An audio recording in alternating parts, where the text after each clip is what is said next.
Say the Grady. Grady. Whoa. Like, highlights only. Whoa. That's what I like. Grady. Whoa. Welcome back to Throwing from the One, aka the Dana White's Dirty Draw Show.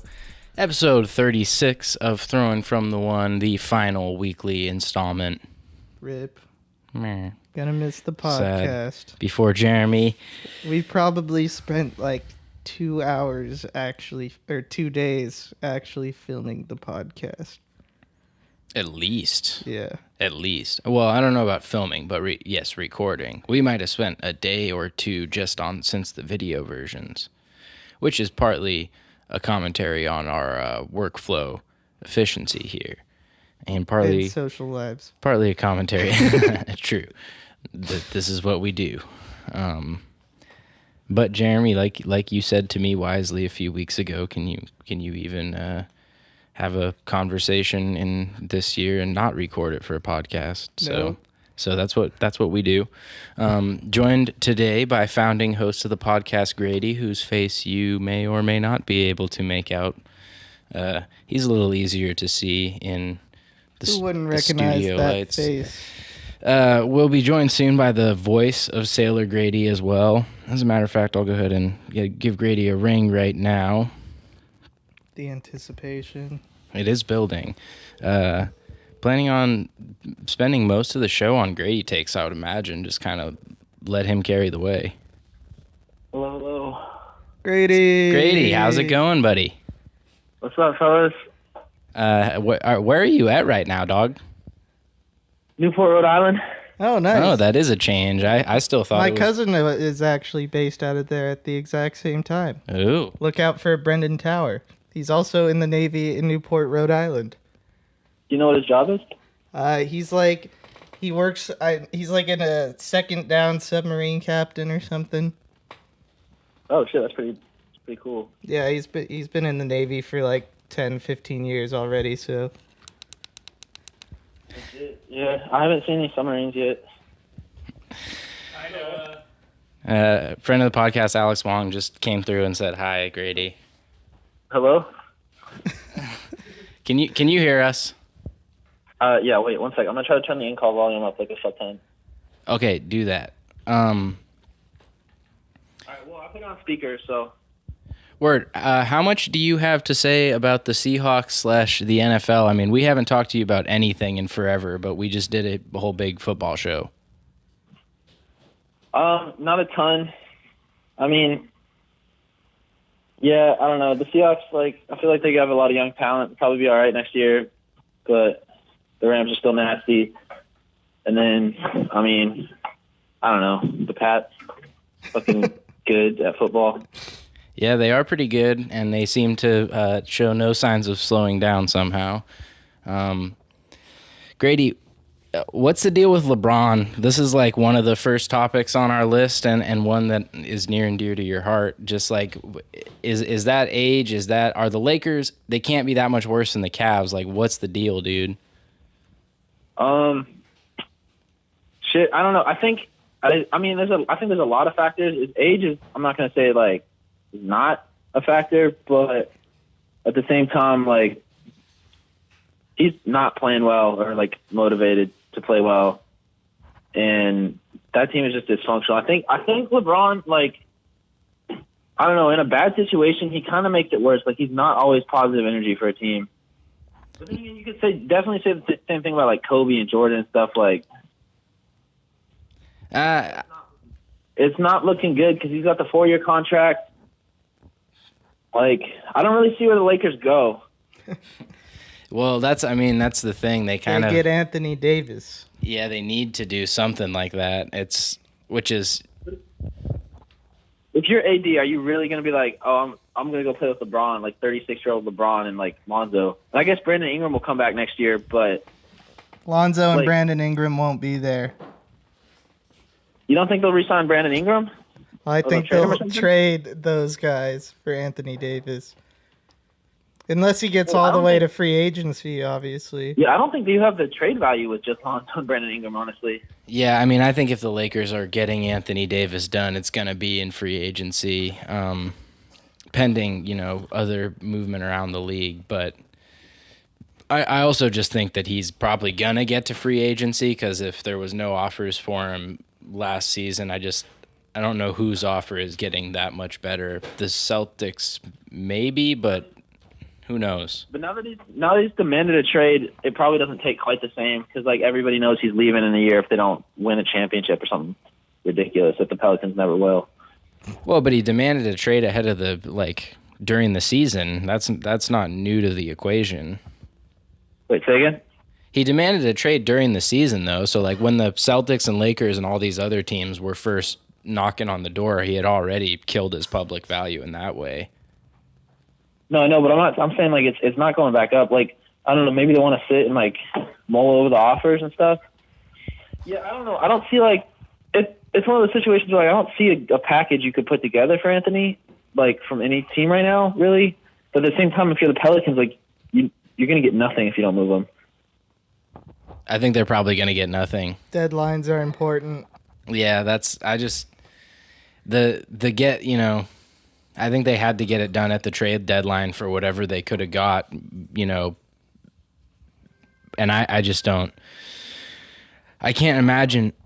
Go ahead, Grady. Well, I was just going to say, like, I don't hate the idea of seeing the playoffs play out. And like, which teams feel like, oh man, we're one piece away. Like we could maybe do it if we got AD. Like, because there'll be some teams like somebody's going to take the Warriors to 6 games, 7 games, and somebody's going to be like, well, shit. Like if we just had AD, like we would have got him. I mean, it's possible, but that's like I was looking at I wrote out all the playoff matchups as they stand right now, and just looking at the West, looking at the East. I mean, I feel like we're all in for another unexciting year of no upsets and the Warriors winning a championship, basically. Probably. The East should be interesting. Yeah, I mean, I hope so. As it stands right now, I do look at it, and I think that, like, potentially you end up with 3 interesting series in the first round. Maybe just given the teams that we have in here, and then depending on the results of that, you should definitely get some good second-round matchups with the top 4 teams there. How much NBA ball have you been watching, Grady? I've been watching a little bit of NBA ball. Just like national TV games, pretty much though. All right, so who do you like in the East to win the conference, and then? Is there anyone other than, the Bucks, Raptors, and Celtics who you think has an outside chance at coming out of it? Yeah, Philly. I mean, outside chance. Like, I wouldn't pick Philly for sure, but I mean, they still arguably have the most talented duo in that conference, even if it hasn't like come together quite how they wanted. I mean, like Embiid is freaky. Just he's 7'3", and when he's on, like when he's hitting shots, like it's just what he's supposed to do. Yeah, I mean, there's an argument, although I would say if Kyle Lowry is healthy, that Kawhi is just the best player in the East, so advantage. To be honest right now? Well, okay, maybe not. So Kawhi is 1A and 1B, maybe not the best player in the East, though, and Kyle Lowry. I mean, I think Giannis is like the one guy in this conversation, guys at the top of the East, who's just like all by himself, and that's why I look at the Bucks as like really honestly maybe my 3rd, maybe my 4th most likely team to get out of the East. I just don't think Giannis is ready. I don't know, man. That team they D up, and like that can definitely translate to the playoffs. I don't know where they're going to get like a ton of late game buckets in close games though. Like you can only give it to Chris Middleton so many times, and like I don't know. Giannis hasn't proved that he can just take over in the last 5 minutes. Yeah, that's my problem, man. It's just like in the half court, it's like, what if no open shot materializes, then like what are you gonna do? Because Giannis, I mean, late game or not, I just think there's still half court from a standstill is still like sort of a hole in his game. He's a lot better with some momentum getting the ball, so he's not. I was gonna say they don't have enough ways to win, probably. Yeah, and I don't know. I also just for some reason, and this might just be me, like feel just feel like a loser thing coming off of that franchise still. And I don't know, maybe that's just bias, but The Bucks don't win playoff games. that's how I feel. Yeah, I don't know. I mean, I think we're looking at, unfortunately, in the West, it's probably going to be the Warriors, and we might get some interesting games out of everybody else. But like the Jazz and the Blazers series is going to be painful in the first round. The Clippers, Spurs, and Thunder are all tied for the 6, 7, and 8 seeds right now. And I mean, the Thunder are relatively fun to watch. The Spurs are kind of a cool thing, but like, I don't know. I just look at all the matchups, and I have little faith in the Rockets. Not a ton of faith in the Nuggets. It looks like just the Warriors again to me this year. You know? Yeah, and that's a shame because like the way the season started, it kind of felt like there were gaps, and maybe they were kind of imploding on themselves a little bit. Too many egos, but now I guess they like patched up. The Super Friends are back. Yeah, and There's still some room for debate. Yeah, like Draymond the other day said he doesn't give a damn about what happens to KD after the season. Yeah, and I don't necessarily think they're like the problem is they're still just like still beating everybody for the most part. Yeah, and I just look at it until Steph gets hurt. I guess Another ankle roll. Good luck with that if that's your plan. But like I just look twice at a season. I just look at all the other teams and how everybody is playing and going into the playoffs, and I just look at like it seems like some fun stories, but no real teams to me. I think the Raptors could take the Warriors to 6 in the finals. Yeah, okay, so I've mostly been talking about the West, Yeah. the West side of things, which is I just think is going to be mostly unexciting this year. The East is intriguing for sure, and I mean, I think part of the problem is that that's also going to be to the detriment of whoever comes out of the East. They're likely going to have just played 2 tough series in a row, whereas the Warriors are like probably going to sweep one of the 2 teams that they're playing. Although I honestly wouldn't be surprised seeing it go another way, and like the Jazz or some random team that never should give them a series gives them a series, and they bicker and end up winning a championship, and KD still leaves. But I don't know, man. It's just you can't pick against them, So No, I mean that's where the smart money is for sure. Smart money's just not betting, because there's True. little to gain from betting on the Warriors. Yeah, fair. The draft is about to be crazy though. Like, there's a number of guys. 2 of them are on Duke. Duke is probably going to send the number 1 and number 2 pick this year. How you feeling about the Dogs, dude? Back in the tourney. Been a while. Yeah, 9 seeds, baby. There's a history of winning championships out of the 9th seed, So I don't know about that. Did you watch the Pac-12 championship game? No, I didn't. Dude, there's no one who can like create a bucket on the Huskies. Especially when David Crisp is cold and he's not draining it from outside. Like, they cannot manufacture offense. I thought you meant defensively. There's no team that can create a bucket on the Huskies. I was like, really? And they're a 9 seed. They are one of the best defensive teams in the country. But they can't create a bucket. Yeah. That's not ideal. Yeah. That's what you want, man. A bunch of team-oriented guys who know how to pass, like. Dude, if I was titles. I really like Thibault. Like, I really think he could be a good NBA player. Yeah. And Nas Carter. Would you go Barrett or Williamson out of 1 or 2? You gotta go Zion. Dude. At 1, you gotta go Zion. I feel like just on the uniqueness of the player. If you have a chance and at him, the PR backlash.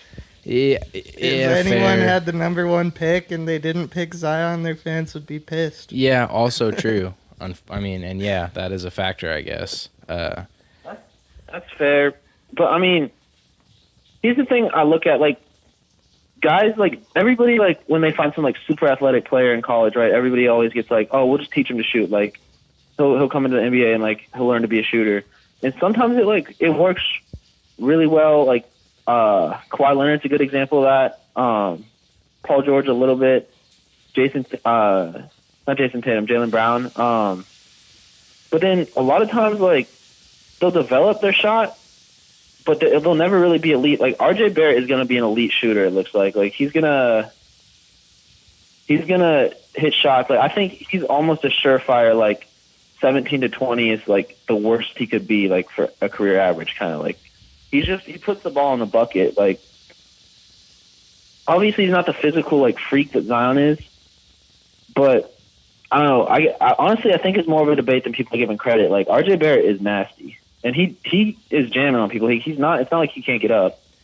Yeah, I mean, that's I would say a fair argument. I also just, like, don't know enough about college basketball and this whole thing to, like, really weigh in. I mean, most of my knowledge of Zion comes from when he was in high school dunking on YouTube. So, like, I don't know how much I can really. Zion went 13 for 13 in his return just like a week ago. Dude, I was just gonna say, I typically am with you, Grady, but I just feel like this isn't just like a great athlete in college. This is a transcendent athlete. Like, there's not people built like that can jump like that, except LeBron.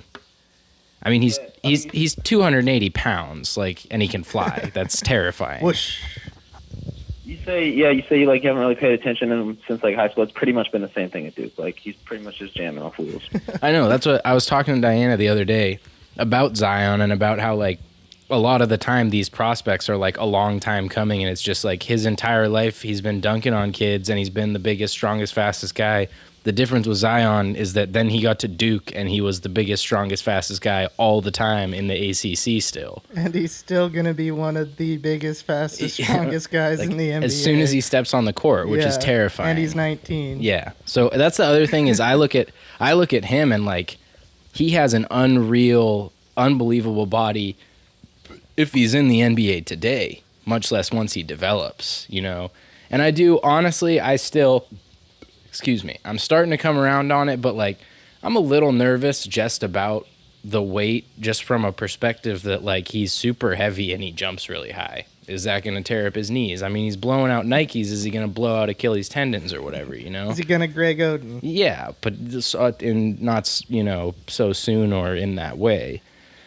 I don't know. I think there's an argument, I suppose, but I don't feel like you can pass up on there's nobody like Zion. It's just like, it's almost like the risk of what if he does become LeBron is great and enough. And you don't pick him. Yeah, like, and everyone thought he should go number one. I don't want to end up passing on, you know, that guy.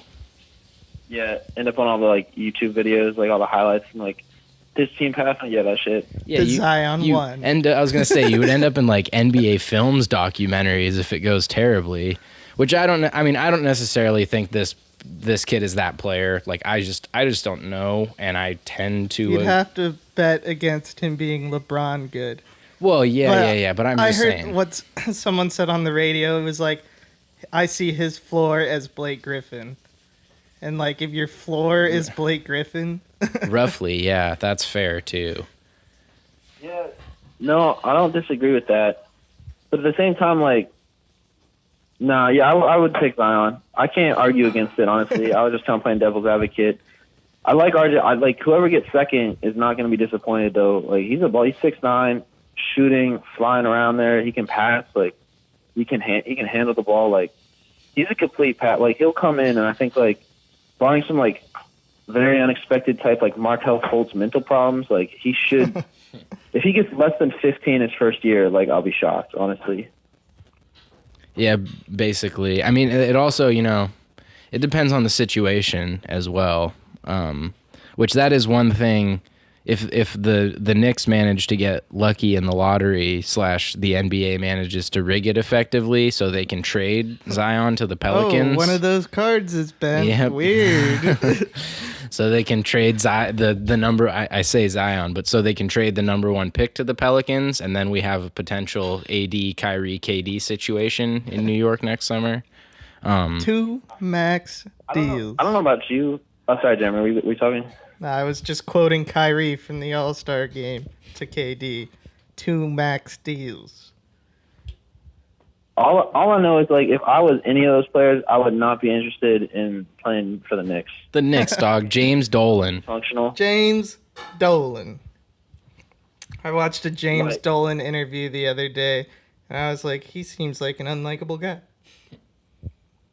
Oh, I mean, He's a cancer. Like you can have team cancers that are not players on the team. Like coaches can be cancers, general managers can be cancers, and owners can be cancers. Like especially like public ones, people that are like, you know, Jerry so Jones. prominent. I feel like if the owner is cancerous, then like calling them a cancer is like underselling it, which is typically not the case with calling someone a cancer. But like James Dolan is like, Hey, the Browns might overcome. yeah, it's true. But I mean, I just, yeah, exactly. It's like it's so much to overcome if your owner is that person. And I mean, they just like, they're losers. It's probably because of him. So I guess that's not really fair, but you don't, I mean, He's only owned the team for like not even a decade, though, right? no, I'm thinking of no. the Nets. Yeah. Yeah, never mind. No. I don't think it's fair to like be like, oh, it's entirely James Dolan's fault. But at the same time, like indirectly, like in some ways, it sort of is because he's the one who hires the GMs, and he's the one who like, you know, how long was Isaiah Thomas a GM there, tanking that team? Phil Jackson, he hires the coaches. Like Phil Jackson just never wanted to be there. That was a poor hire. He should have read that Phil Jackson was not really down. But you know what's crazy about that is like everybody hated Phil Jackson so much because Phil's right about Melo. Melo didn't have anything left. I was even wrong about this. Like I was saying, oh, Melo still got some game. Like no, he didn't. He didn't have anything left. And he had like Phil one was solid saying, year. What? He had like 1 year in a Knicks uniform. Yeah, I mean maybe, but 1 year is not worth like trade him. Like there was still trade value. People would still have given up like picks for Melo. As crazy as it sounds in hindsight, like you could have definitely robbed somebody. And he drafted Porzingis, obviously like, you know, injuries and they traded him. Didn't turn out quite like they thought. But he drafted Ntilikina, who is, you know, not, I wouldn't say a bust because he was taken like ninth, and honestly in the NBA, like at that point it's almost playing like fucking hit and miss when you get out of the top five. Hey, he's still got a shot to be a player, yeah.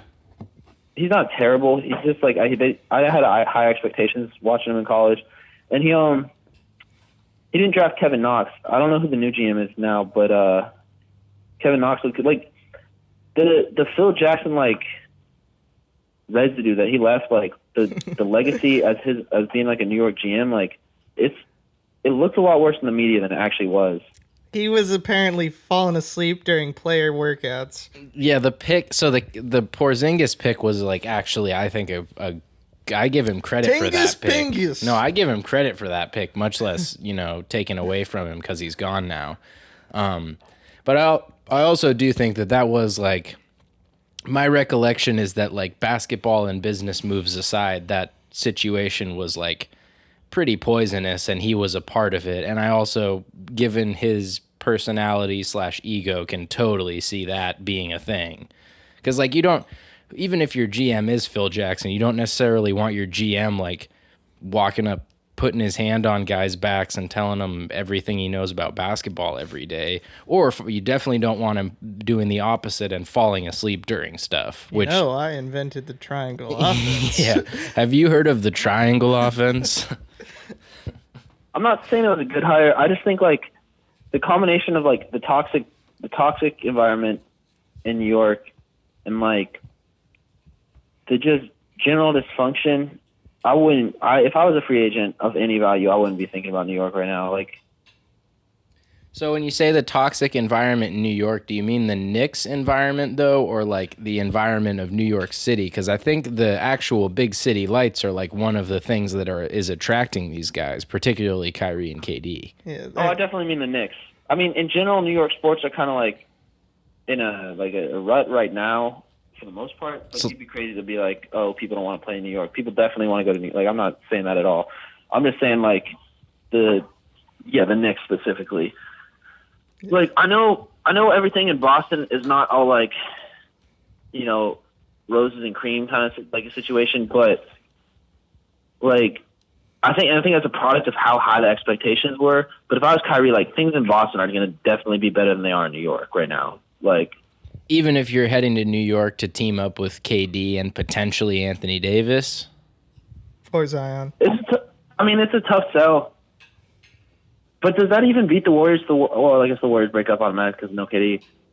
But does that get past Steph and Clay and Draymond? Like, I think I'll take the Knicks with Kyrie, KD, and Anthony Davis versus pretty much anybody. Honestly, yeah, honestly, there's only one basketball. There is. They're all ISO scorers. I guess KD has proven that he can fit into a team dynamic, though.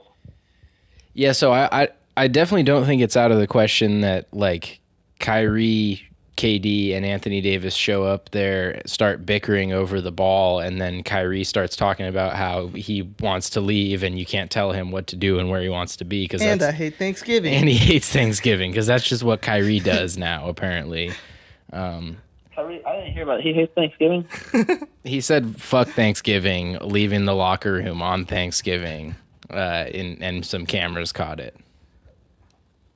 I mean, the opinionated man. Honestly, dude, Kyrie kind of reminds me of, like, Kanye in some ways, where, like, I feel like for real, be controversial sometimes. Like, not to the same degree, obviously, but, like, his whole, like, the earth is flat, like, bro, I don't even think he believes that. No, that he said he was trolling, and on that one, I, like, somewhat believe him.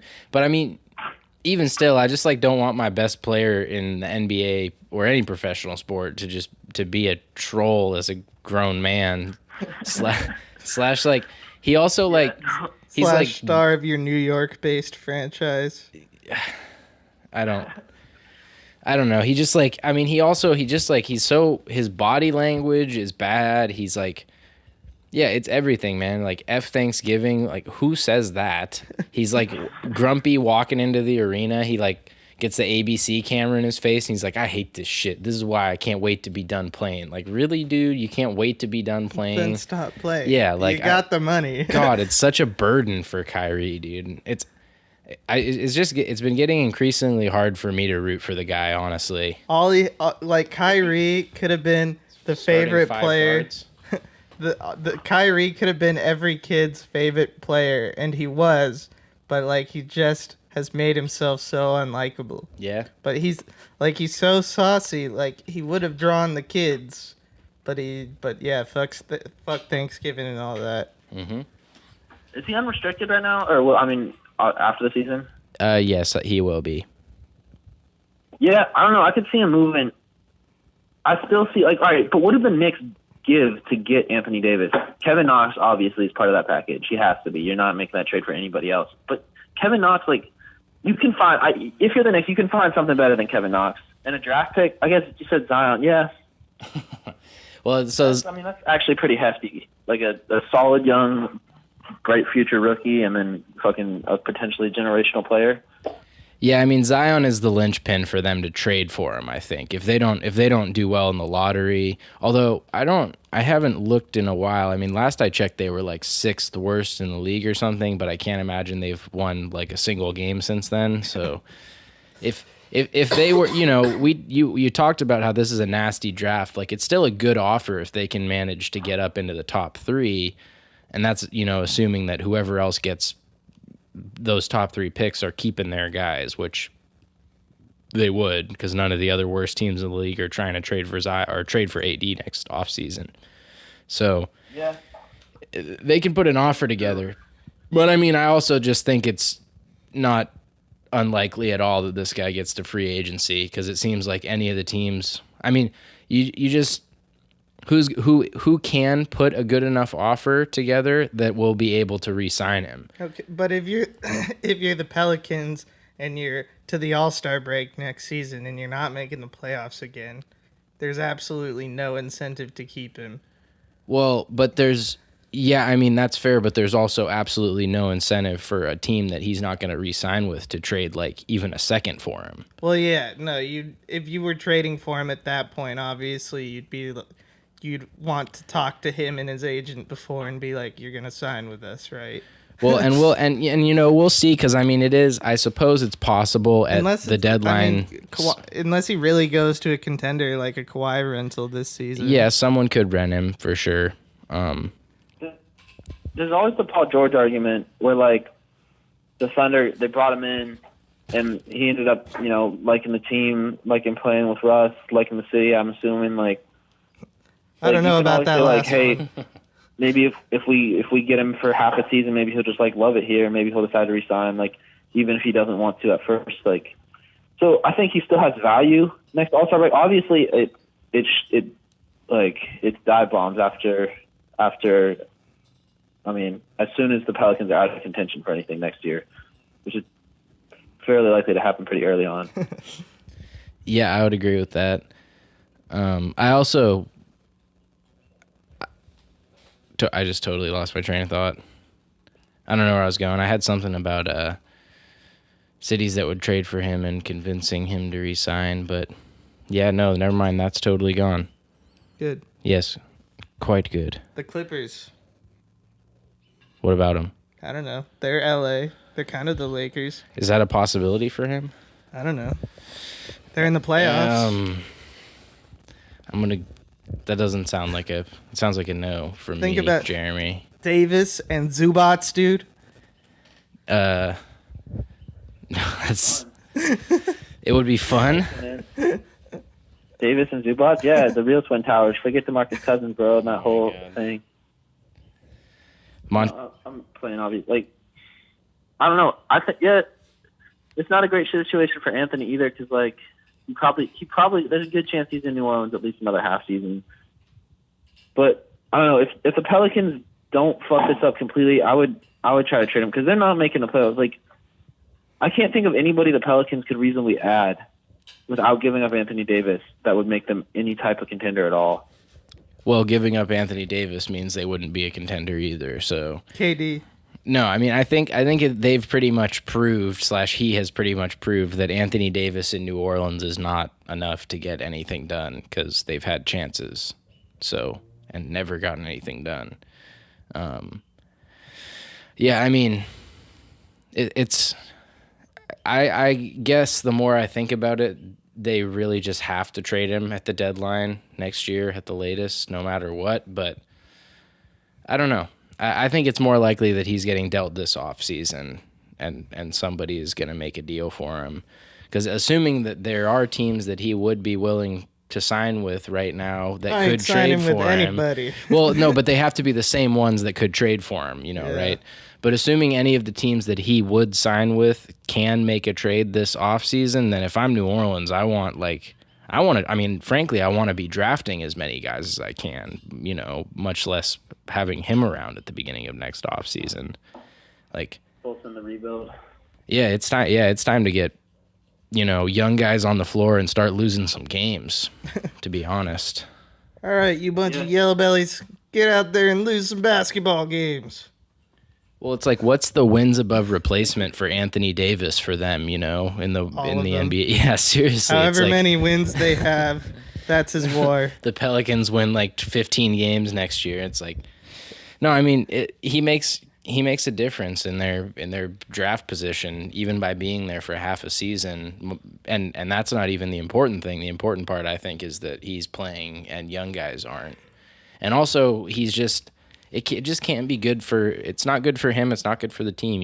Why would you want to have a guy around that publicly doesn't want to be there? The Smoothie Center deserves better. Smoothie King Center. Even worse, dude. The Smoothie King Center. Pretty unfortunate.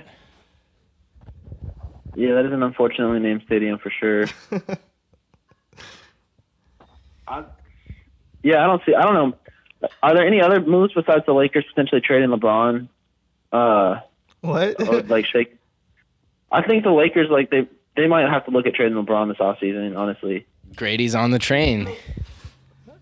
The rebuild was going okay before they got LeBron. Lonzo has regressed this year. Obviously, Brandon Ingram's injury takes you back a notch. But even before, he was having an okay season. But last year when he was getting the ball a lot more playing point guard, he was playing better than he was at the start of this year with LeBron playing off ball. mean, he always got the Kevin Durant comparison, but I don't think he is like an off-ball scorer. Like he's like a lead ball handler type of guy. Like they had pieces. Like it wasn't a championship in like the next 5 years, but it, with the right moves, it could have built into something. Yeah, but now, like, are you gonna ask who would trade for LeBron? Yeah, like, and for what? It's just like, how much value can you get for a guy who, like, young teams wouldn't want to trade for, and then old teams don't want to give up, like Boston. I mean, that's the thing. Pair him back with Kyrie. It would have to be like one of these teams that's like right there to where it's like, with LeBron we win a championship. But who forget Kyrie and AD, New York just goes out and gets trades for LeBron, signs Kevin. So I know they like both kind of have like a negative rap now, but that would just be stupid, dude. LeBron and Kevin Durant on a team together. Yeah, I mean, I honestly, I think it would be kind of weird on the court, just given like this sort of redundancy in their offensive game. I don't know. I guess I just mostly just feel weird about that. It makes me feel weird and tingly. But I just can't see like if you're the Knicks, is trading like RJ Barrett or Zion for LeBron even like that good of a return on your investment right now? Like, I guess if you're signing KD and Kyrie, then but it's got to be a championship. Then you're just. I personally wouldn't do it. I would force them to rebuild. I'd try to build it with young pieces, but. So who are you going to trade LeBron to then? Well, I think the Knicks might try some stupid shit like that, but where else could he go? The Nuggets could probably give up assets for him. I don't think the Nuggets want to break their chemistry, though. Well, what are they going to... I mean, like, you want, like, the Nuggets, like, 25th overall pick and Jokic? That gets LeBron done for you? No. But it might for Magic. I don't know. Shit. Like... I don't think they're happy with that whole situation. Did you hear Kobe come out and say like he's like, yeah, I think everybody should be patient. Like, don't try to trade LeBron. Like all this stuff. Like I think that means there's talks in somewhere in the back room. No, Kobe said trade everyone but LeBron to get AD. I think Kobe's wrong, to be honest. I mean, yeah, that's. I don't know, man. It's weird because I don't like. Reaction, like my immediate reaction is to not to disagree with you, but then every time I think about this, because I heard Jeff Van Gundy say it the other night, and like everyone else, I was immediately like, whoa, trade LeBron. And then like it is true, like the more I think about it, I'm like, well, that's not a good situation, A, and B, they're definitely not winning a championship, so what's the point? Like, because the thing is, the fact that it's not a good situation means they're not signing anyone else, and I think the AD not going there at the deadline proves that they don't have the pieces to trade for anybody else. So what's the plan? Rack up really hella think, money, like, just because you have LeBron and you sell tickets. Cool. What's up? I was saying you just keep LeBron around to sell tickets. Nah, they're the Lakers, man. They'll sell tickets. Like, I don't know. The like, Lakers have. The Staples Center was kind of bare last couple seasons. Maybe, but like it's still the Lakers, man. I don't think they're in financial straits right now. But no, I mean, yeah, I think there's like kind of a taboo. Like when you say trade LeBron, everybody's like, well, why the hell would you ever do that? The entire like free agency like game plan for the last like 10 years has been to find a way to sign LeBron for every team in the league, pretty much. Like, and all of a sudden you're like trade LeBron, but at this point, like this whole like Lakers thing could end up looking a lot like Jordan with the Wizards, where he comes in, doesn't really do much, scores a lot of points, and then ends up killing some young careers. Honestly, like. But Michael Jordan had already retired. LeBron was still considered to be like, I don't know if I'd say at its prime, but as effective as ever. Michael Jordan had retired after the last like 6.5 seasons he had played, winning 6 championships. Like, I know had been out of the game, but like I still think at least at first when he came back, like I wasn't there really, but I bet the narrative was pretty much like, oh, the Wizards are just about to like fucking be nasty. I mean, it's fair. Jordan did basically retire out of his prime for whatever reasons, but because he was secretly banned by David Stern. Because of gambling, right? Yeah. The first time. What do you mean the first time? Retirement. Yeah, the first retirement, secret NBA ban. First 3 in his second 3 championships. That retirement was the one where he's supposed to be secretly banned for gambling or some shit, something stupid. Oh, I thought that was the baseball retirement. It was. He went to go play baseball, but like, there's this whole conspiracy about how like David Stern was like, "Hey, I can't have you like gambling on games." Oh, Said something, and some shady like old school NBA stuff happened. I don't really know. Yeah, he said like one time in an interview, like if David lets me back in the league or something. Yeah. Man, they should just bring back like fixing games and drafts, like get the teams we want in. Like fuck the Warriors, like just fucking call a bunch of fouls on them. Get that I'd one. Be happy. Like, honestly, at this point, I'd be happy with that. Like if they just like knock the Warriors out of the playoffs this year, just kind of like fuck you, 2001 King style, I'd be down. Get back that ref who was fudging games. What's his name?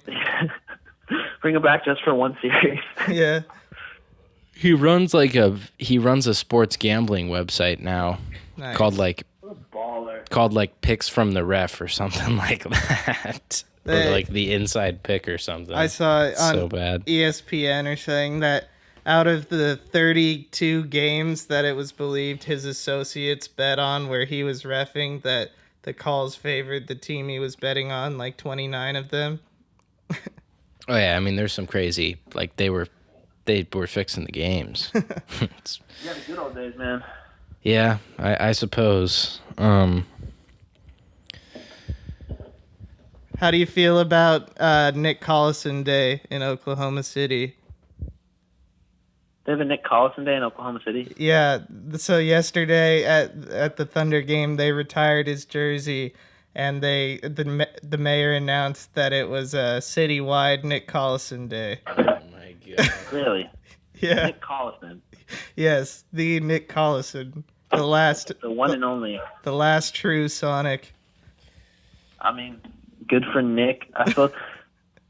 Yeah, that's pretty dumb, man. I gotta be honest. KD was in the building yesterday, but he was like hiding out way in the back of the suite so no one could see him. I thought it was pretty funny. Yeah, Kevin's a weird dude, man. He's like very like.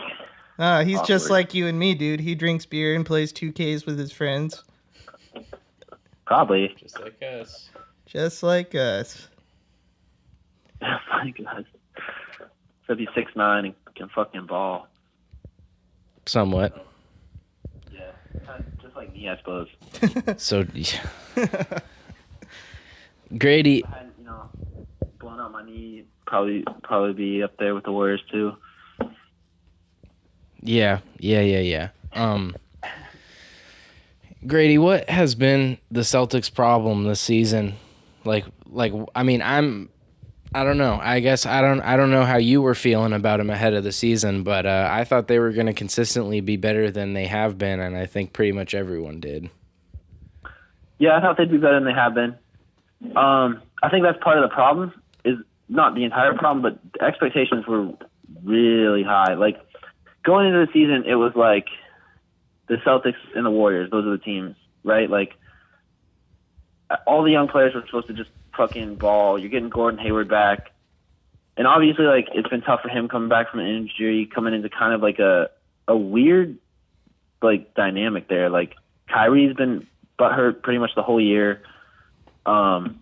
I feel like for no good reason, people have lost a little bit of confidence in Brad Stevens, and it's like because like this team is not some like super like juggernaut team. I think people were really quick to write up to to be like, oh, they're underperforming really early in the season. And I don't know. I mean, like they might not have like the greatest like group of personalities, especially with their leader like Kyrie kind of being a diva, really being a diva.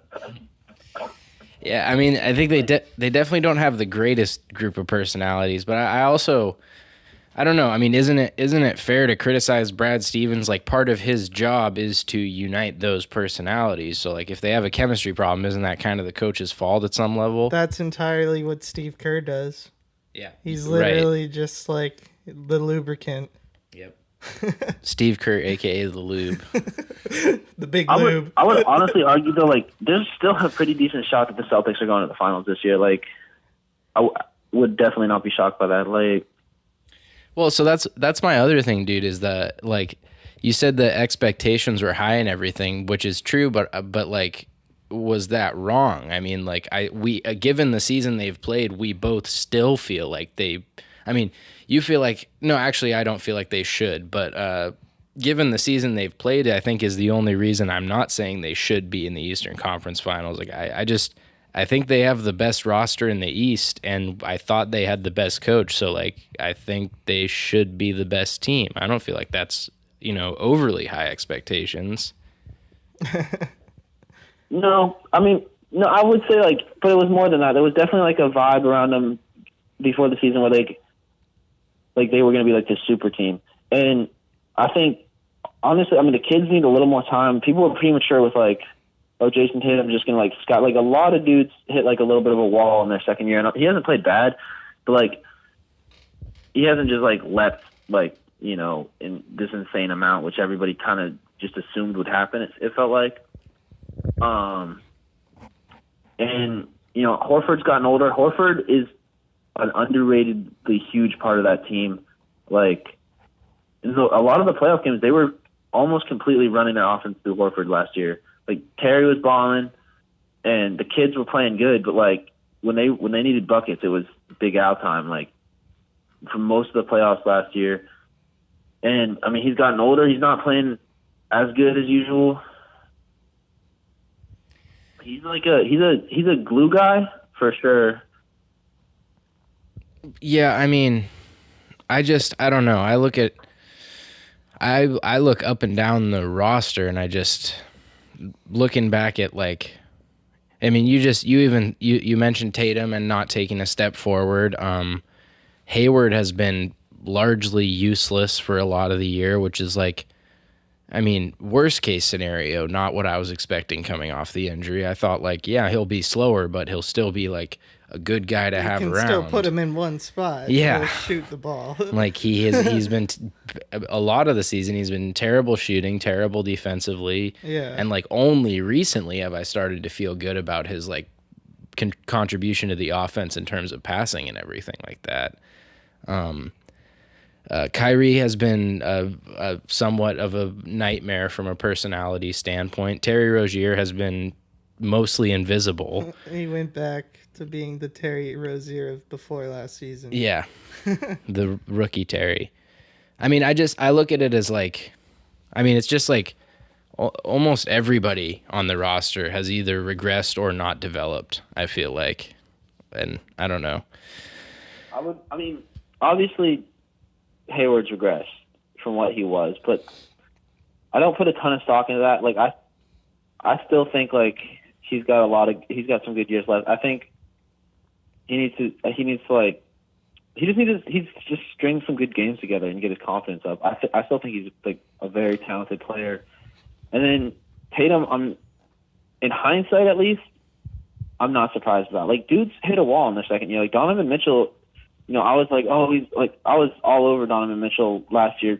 He's going to be like a superstar. I still think he is, but he's only averaging 1 or 2 more points this year, shooting about the same percentage. Like, people get some film on you. People have seen you once or twice, and all that. Like you got to develop more things. Like, you got to get physically stronger so you can bully your way to the basket. You got to get some new moves. Like, you can't stay stagnant. And I think that happens to a lot of guys in their second year. Yeah, I mean, it's fair, but then also, like, the guy that comes to mind for me immediately at that point is Jaylen Brown, because that's what I thought I was witnessing last year with him, and then this year's been like really just, I feel like, an extension of his sophomore slump for a lot of the season, although he is playing pretty well right now. I mean, how old is he? Like 22? I think Brown's 23, going on maybe close to 24 now, but yeah. I wouldn't hit the panic button yet. I'm freaking out. His prime is still 3, 4, 5 years off. Like, and same with Tatum. I think you got to figure out the Kyrie thing. Like, does he want to be there? Maybe not. Go back to the drawing board a little bit with that. Yeah, I mean that. There's just not a lot of minutes for Hayward right now. I mean, Marcus Smart's still on the roster, and you're going to put him in situations where you need like a good defender. Like they got somebody from like 6'8" down that is just balling that you need to stop. Like you probably put Marcus Smart on him, and outside like that's going to take minutes away from Hayward. You want to play Brown, you want to play Tatum. Like I don't know if there's a spot for him. Yeah, I mean, I think move off him too. The problem, yeah, I definitely feel like that logjam. You're gonna have to move on from at least one guy there, whether it's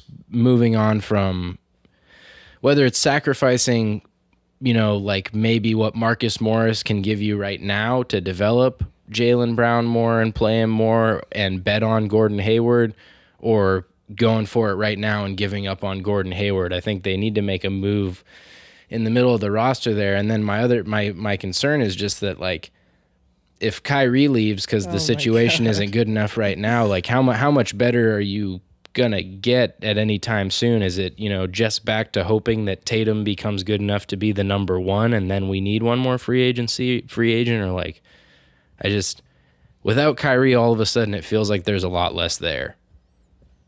It does, for sure. I mean, we'll see. I think I would wait. I would hang on to see how the playoffs play out, because there's still a pretty decent chance in the finals.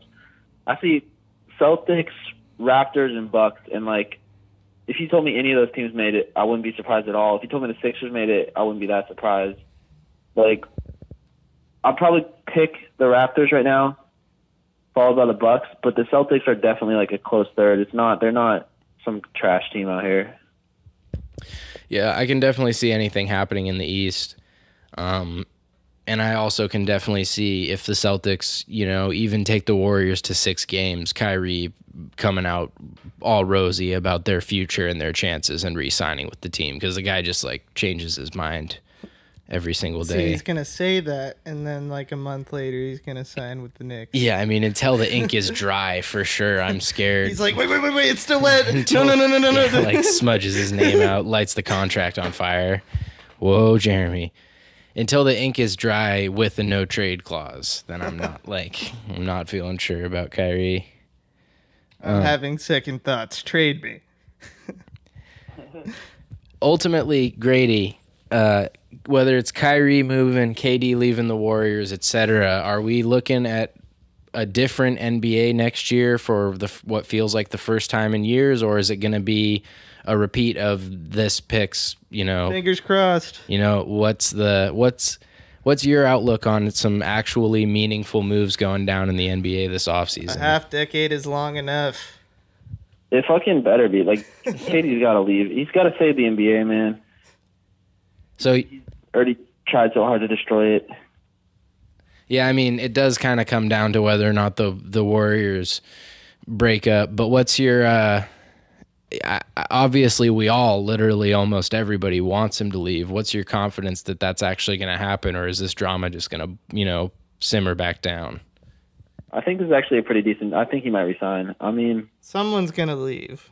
Clay's got to get paid.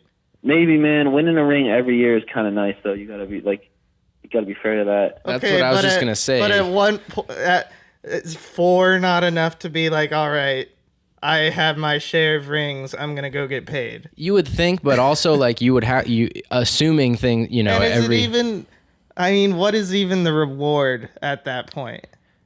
For leaving? No, for staying. when you've just, what's the point? Like, More doing it again more and rings. with the same people. More You're not rings. proving anything. Yeah, but like he could win like 7 or 8 rings. Okay, but no one's gonna say he's like better than Jordan just because he got 7 rings because he played with the best team like ever for 7 years. Going down as the greatest team of all time, and then 20 years from now, people will make that argument, man. That's what I was just gonna say. People will forget, and then 8 rings will matter. They're already arguably the greatest team of all time. So why not make it for sure? You think they could have beat the '96 Bulls this iteration? Yeah. Yeah, probably. Like, Yeah.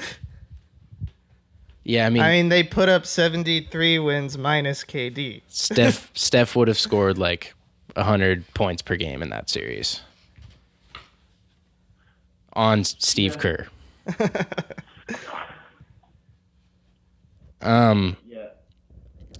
Yeah, I mean, I think it's like, it seems like something has to give there, but at the same time, I do tend to agree that, like, regardless what the logic and long-term reasoning and blah, blah, blah, it's like, it's pretty hard to hold the trophy over your head and then a month later, like, be like, yeah, I'm over this, changing my situation. Like, I don't know. How many times are you going to host SNL? Infinity. as many as you want. Although if you go to the Knicks, you could probably host SNL like Kyrie. Just on the off days. Yeah, Kyrie could become like an SNL writer and satisfy probably his actual passion. I don't know. SNL will get done, man, I think. Yeah. Kyrie was a writer. I don't see a future for Kyrie in comedy, I'll be honest. He doesn't do that much funny shit. You didn't like the Uncle Drew movie? The what? The Uncle Drew movie. That's funny, I guess. I mean, I'd say Kyrie, like, I don't think he wrote a lot of it, though. I guess he could be a personality, I suppose. Yeah, I do have to say the Kyrie Irving late night show would probably be pretty painful to watch. He'd do his monologues would be exclusively about his career and achievements. Welcome to the Kyrie Irving Show. In 2013, I won my first NBA championship. Now, time for our favorite segment, Conspiracy of the Day. I think he has a better shot in, like, reality TV, probably. Reality TV. He just, like... I'd tune into the first couple episodes, like, what'd you call it, like... They get him like about his whole family. They get him like the real flat world. No, they get him like a Gruden's QB camp where he just gets to tear into young people. He's like, yeah, that's fucking garbage. Yeah. Be like Kyrie's handle school, and he just like goes to like high schools and tells high schoolers that they can't handle, and then dunks on them. Like Shaq versus, but with high schoolers. I mean, real quick, Browns best team ever. I was gonna ask you that question. I think my prediction this year is 11-5, winning the AFC North second round exit, and second round divisional round, not championship. They do have a lot of stupid pieces, man. The 1-2 with Jarvis and Odell. I think they go somewhere between 11-5 and 13-3, or it just like blows up and they get like 5 wins. Yeah. I'd be surprised if it blows up.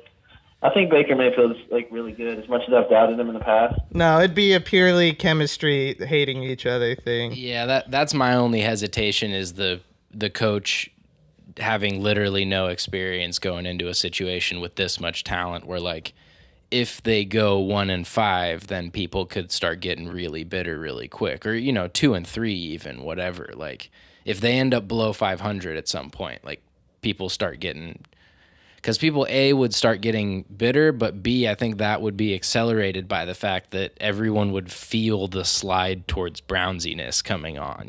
Like how many games in a row do you have to lose where everyone's like, no, we're gonna be the Browns, we're gonna be the Browns again, and that's scary. Yeah, they're not gonna be cracking open Bud Light fridges every win next year.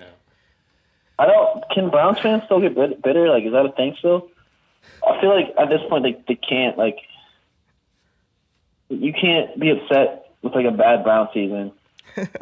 I feel like it's more just like it's probably more just like a rock like out to sea a little bit, and like the tide comes in and like covers it up. Like the rock can't get mad at the tide. It's just like it's what happens.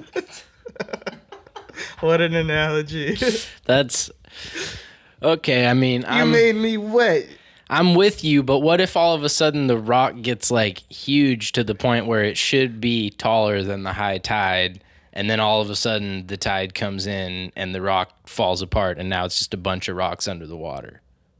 So, all right, let's say there's like an earthquake, the rock gets big, but like then instantly the tide still covers it. Is the rock really like shocked because it doesn't know anything else? Like how can the rock be like mad about that? Like even if it did get big, like, and it's slightly aware of its new size. Well, but the Browns fans are observing the rock from the beach. We got OBJ. The rock's self-awareness is I mean, in our analogy, I think it would play a role in whether or not the rock crumbles, but I think ultimately the Browns fan is not the rock. The rock is the Browns.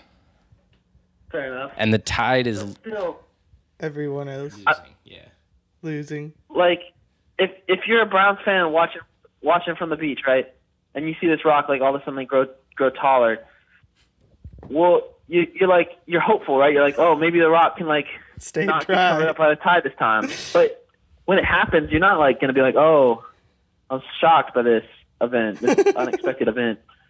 You're just gonna be like, rats got my hopes up. Yeah. I mean, that's actually fair because I feel like that's what it is being a Mariners fan. Right. Like last year when it all fell apart, you were like, we should have done it last year, but ultimately we're the Mariners. Yeah. And we can't have anything, let alone nice things. Yeah, and that's totally fair because if I was a Browns fan, I would right now just already be getting so scared about the fall apart that was about to happen. Because I get scared about the Patriots falling apart every single season. So, I wouldn't be picking them to win the Super Bowl. The Dolphins. No, that's expected. Grady, did you get up at 5:30 in the morning to watch the Mariners games? I did not.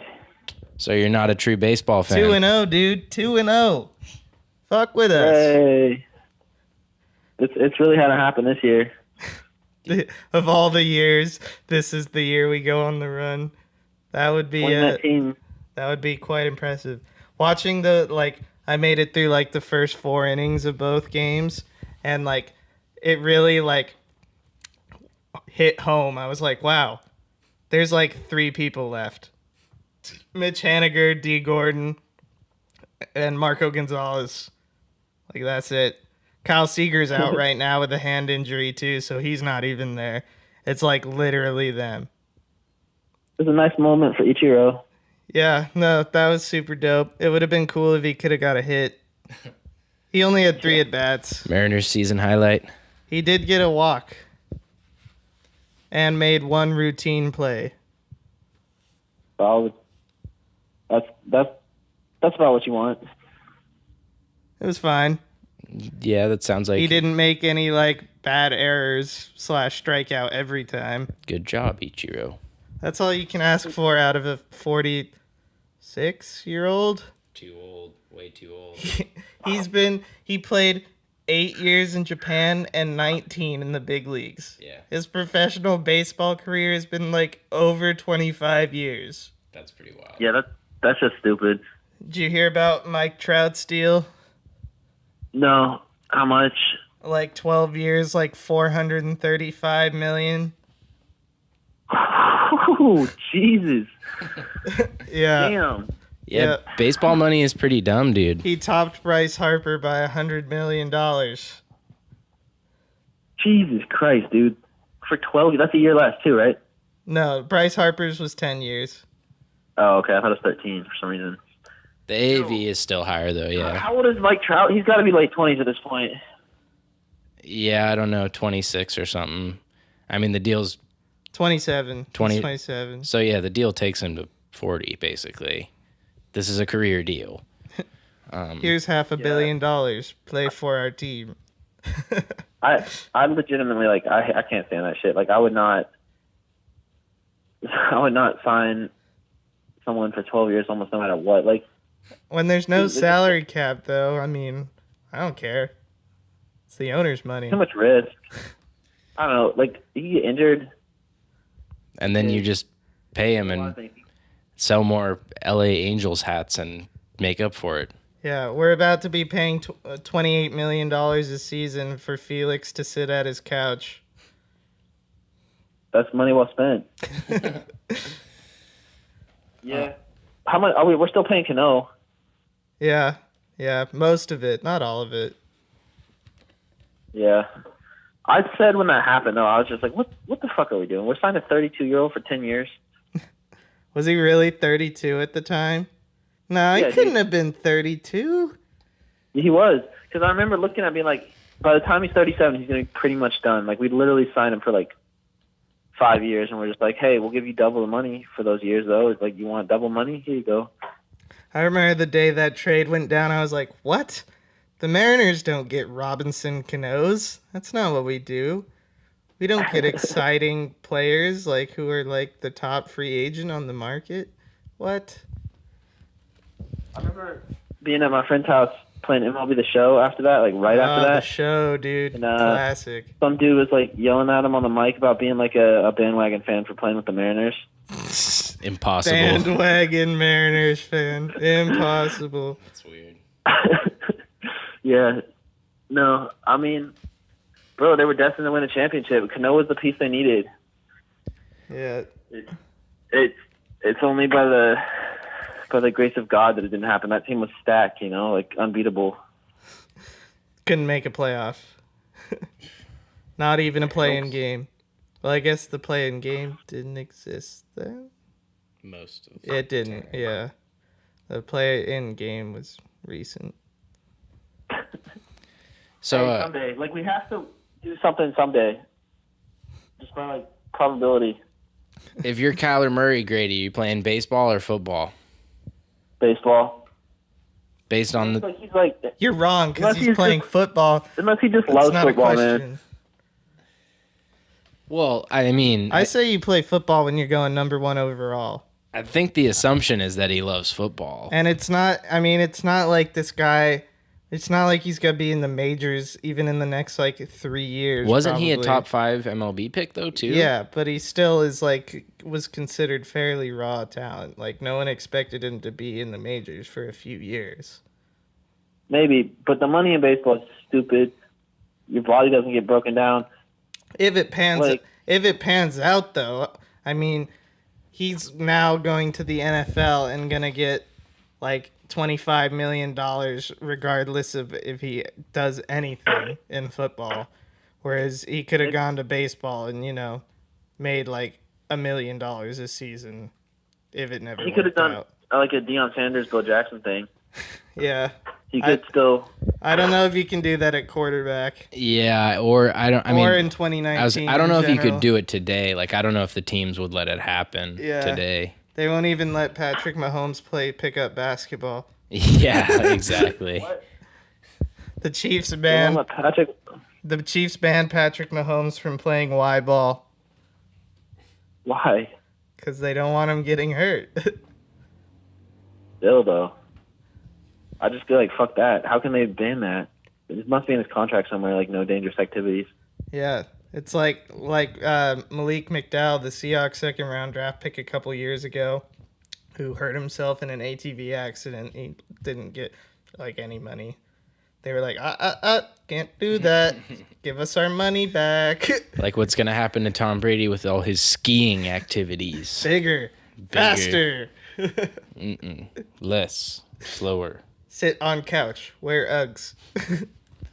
Go. Stroke a mattress and watch film. Pictures of kids. This is perfect. You guys kept up with any like fighting at all? I watched a USC event with Wong the other day. Wong, come join us. Talk about some fighting. Fighting segment. Come here. Wong's walking over. Grady, what's coming up, dude? TJ Dillashaw just relinquished his belt the other day because he had an adverse finding in his test and has been banned from USADA for a year.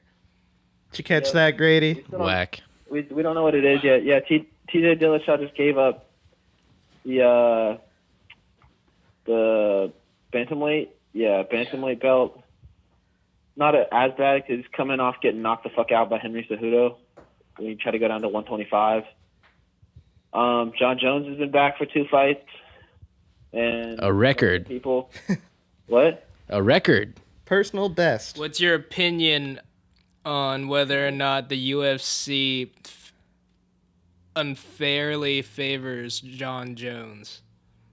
What is your thought? I mean, that's what I would do if I was them. He's stupid, good, marketable. People will always pay to watch him fight, no matter how much they hate him or like him. Like, if I was from a business standpoint, I would. I mean, the UFC, like, I don't know if they ever really claimed to be all that fair. Like, they were obviously favoring Conor. I don't think they ever said, like, oh yeah, like Conor's just another fighter, because he wasn't just another fighter. Like, when he was like, he caught like a wave of like energy and like support that probably vastly like outweighed like just what he was in the cage. And like, I'm not saying he wasn't a great fighter, isn't a great fighter, but I mean the UFC is like, they're gonna ride those waves. Like, John Jones comes back, people are talking about John Jones like he's like the best ever, and honestly, it's hard to say he's not. The only argument is the steroids. That's it. I remember when Conor McGregor like threw the barrier through the bus, and they were interviewing Dana White like later that night because it was right after whatever fight, and they were like, "Is he gonna be banned?" And he was like, "There will be a punishment." Right. Like, yeah. My that kind of stuff. I just would push back again, but isn't part of the whole deal with USADA supposed to be though that it is like a separate?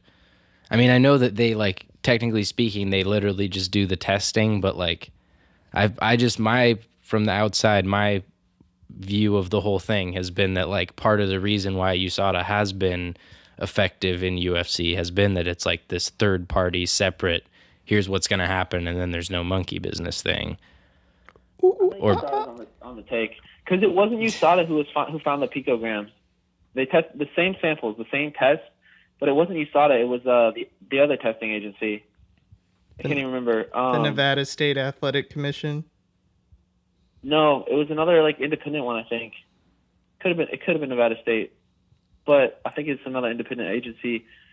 And I think USADA is like kind of in on it at this point. Everybody in MMA is juicing. Like, I'd be shocked if you could find me like a truly clean fighter.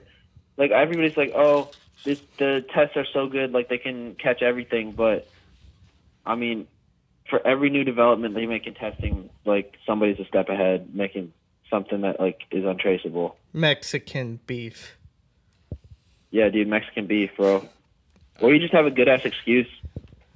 Yep. Good excuses are totally untraceable. Yeah, bro. Canelo went up to 168, won a championship a couple months ago against Rocky Felding. Yeah, I saw that he was fighting against someone who I didn't know about, so I didn't watch. Yeah, I mean, it's impressive because I think the fourth weight class he's won a title at, third or fourth. Yo, what's the deal with I saw Tyson Fury signed with some like promotion that has an exclusive thing that's different from the one that Wilder just signed, so there's no rematch. Danzin. The Wilder didn't sign with Wilder, just turned down Danzin. Yeah, but don't they have like an exclusive deal, so can't Fury not fight guys who aren't on their promotion now? I don't know. I think he might have an exclusive deal, but I'm pretty sure that like there's been co-promotions before. Like, top ranked dudes have fought like Golden Boy fighters, you know, and you know, like promoters like Eddie Hearn, the British promoter, he promotes Golovkin, and a couple other British fighters that are pretty good. I think he promotes Lomachenko too. Like, they'll fight like top ranked guys and Golden Boy fighters. Like, So even if Fury is signed to Danzin, it doesn't mean like he can't fight other fighters. It means he can't fight other fighters without Danzin's like approval. But there's a lot of money to be made from that. Danzin offered Wilder a 3-fight, $100 million guarantee, so he could get knocked out 3 times and make $100 million. Down. He turned it down because some shit about how he wanted to know what Anthony Joshua would make first. Well, I mean, isn't it about time we start hearing? I don't know. I haven't been, scouring the fighting blogs or anything, but I feel like I haven't heard anything about the next Wilder fight in quite a while here, like since the last Wilder fight. No, I think he's got some people in his like corner, figuratively, that are they're playing a lot of politics. Like they're playing the boxing game. That's the thing that like it keeps boxing down is like the bullshit. The second they get some momentum, like the Mayweather McGregor thing, followed up by Canelo and Triple G, then you do that again in a year. Like as soon as boxing has some like things that are actually attracting mainstream audiences, like they just managed to fuck it up. Wilder and Ortiz, Wilder and Fury. Yeah, Wilder Fury was a great casual product. I mean, there was the whole spectacle of the thing. Mayweather Pacquiao until that was garbage. Yeah, they had like a decade to get it done. Yeah, no, that's the classic example of just a fight not happening when it should, how it should. And it's because there's no like unifying boxing body that's like all right, this guy fights this guy. Like all the belts have their own ranking system. Like WBC could have totally different people ranked than WBO and vice versa. It's like in between WWE and other sports. It's like half show, half sport. The sport, honestly, I'd say UFC is closer to WWE than boxing, just in the sense that like the promotion is a lot more like gimmicky, like the way they promote fighters. But it works for them, like, because it's still like a real product. So like, but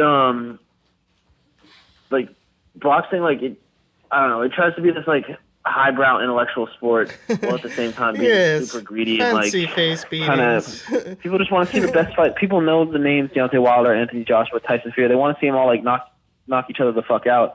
People know who like Errol Spence and Terrence Crawford are. Errol Spence had a nice he fought Mikey Garcia recently and beat him in 12 rounds, but like Mikey Garcia was coming up from 135. Like it wasn't exactly like a crazy unexpected result that a dude goes up 2 weight classes and loses. Like we still haven't gotten the fights we want in most of the divisions. Like the last time that really happened was Canelo and Triple G. Yeah, and I mean it's it's been since before then that we've wanted Joshua Wilder, so it's this is the problem for sure with in boxing right now. And I mean, I think it's the only thing separating boxing from still being a relatively mainstream sport in America. I think I think part of the problem with that is what I think is really smart is that UFC signed that deal with ESPN. So now there's some UFC cards just on ESPN. True, that helps. I think that's big. Yeah, because pay-per-view sucks. Yeah, hey, give us $100 for this thing that you don't know if you like yet. Yeah, for real. No, yeah, I have ESPN Plus now because of that. Yeah, exactly. I mean, it's like something like stupid shit, like $4 or $5 a month, and I get every non-UFC pay-per-view, and there's one every week. Yeah. There's a pay-per-view that night. That's the only reason there wouldn't be one. There's nothing like that in boxing. Like, there's no, like, easy way to watch all the good fights. Like, that's what Danzin is trying to become. They're trying to become a subscription service, not a pay-per-view. And then they pay the fighters directly. Where they're both, like, promoters and the network. It's an interesting idea. Yeah, I mean, I think it makes more sense as a model in today, the environment today than what other people have been doing forever, especially because you can just stream it, and 90% of people, if you give them the option for cheaper, are just going to buy the pay-per-view on your website and stream it anyway. So the infrastructure is relatively cheap. Well, no, it's better than that because it's not going to be a pay-per-view, so they're going to do like a $10, $20 a month thing, and you'll get all the fights that they have. And they definitely aren't like short of fighters. Like they have Canelo signed to Danzin. I think Triple G might have too. Fury signed to Danzin.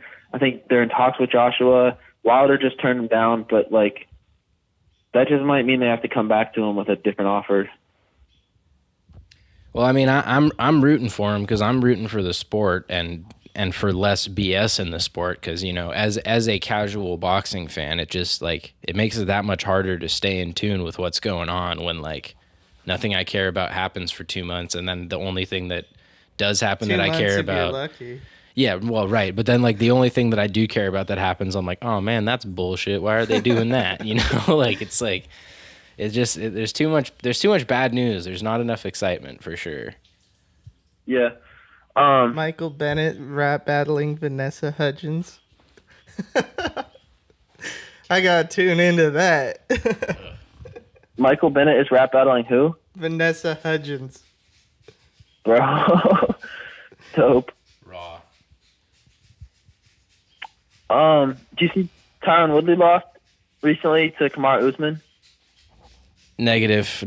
I did not catch that. Jay Lee was talking about it. Yeah, it was a good fight. It was a display of like just absolute wrestling brilliance. Kamaru was super heavy on top, didn't let him move, didn't let him breathe. And he did something that I've been like talking about for a while, although he did it different. Like, oh wait, was that fight like 3 weeks ago? Yeah, we watched. Yeah, I was gonna say I did watch that fight with Wong. I enjoyed the Ben Askren fight the best. That was like the wildest 2 minutes ever. Oh yeah, that shit was crazy. Ben Askren, I don't know. It's hard to say what would have happened. Do you believe the hype? Wong asked, "Do you believe the hype?" Ben Askren? Yeah. I kinda, because in that fight, he both looked absolutely like awkward and terrible. And then when he got a hold of Robbie, he looked like this freakish wrestler that he was so technically perfect that everything he was doing was working. And Robbie is not a guy that typically loses to wrestlers. He's not a wrestler originally himself. He's a striker first.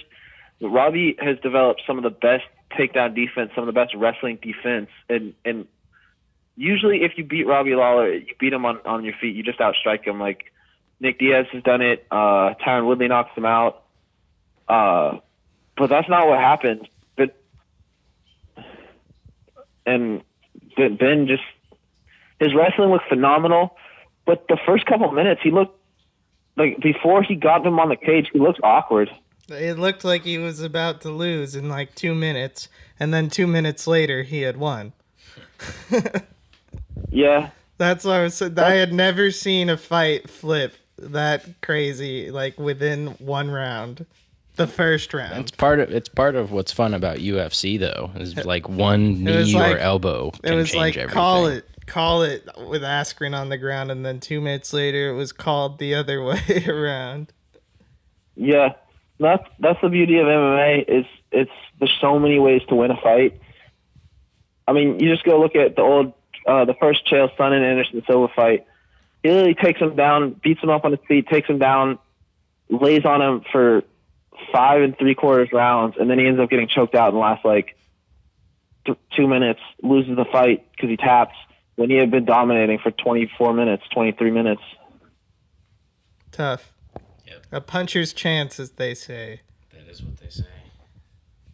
Yeah, a puncher's chance, but it's more varied. You got a jiu-jitsu artist chance, you got all kinds of chances. All right, Grady, you got anything else, fighting or otherwise, to get off your chest before we wrap up here? I mean, I just like to say like thanks for tuning into the Grady podcast. All things Grady, you know, doing it big, doing it Grady. Co-hosts Walker Walkington and Jeremy Highbuilding, like.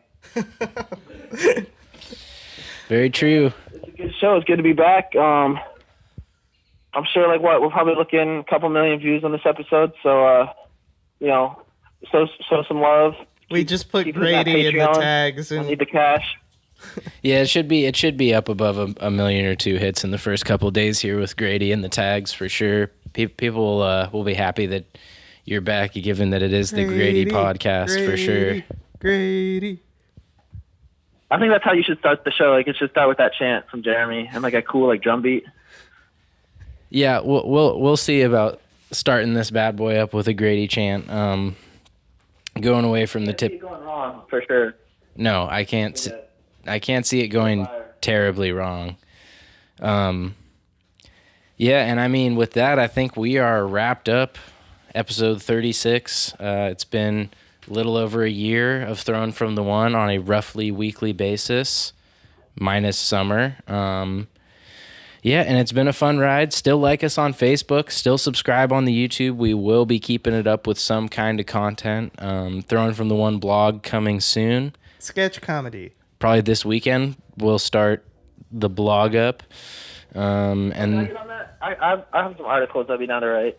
Yeah, dude, that's part of the thinking behind the blog is that it's way easier for everyone to just contribute to when they have time. And then it'll be the same. I'll just use the TFT1 email, which you guys don't probably know the password to, but it's simple, suffice to say.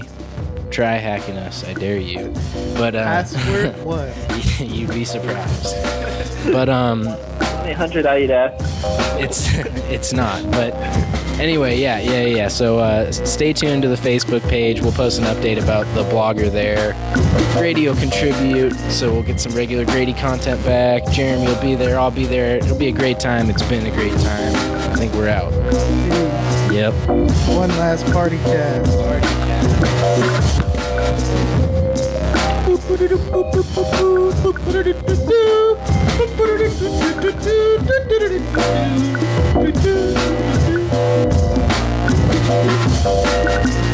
I know. I've let many of my talents go to waste over the years.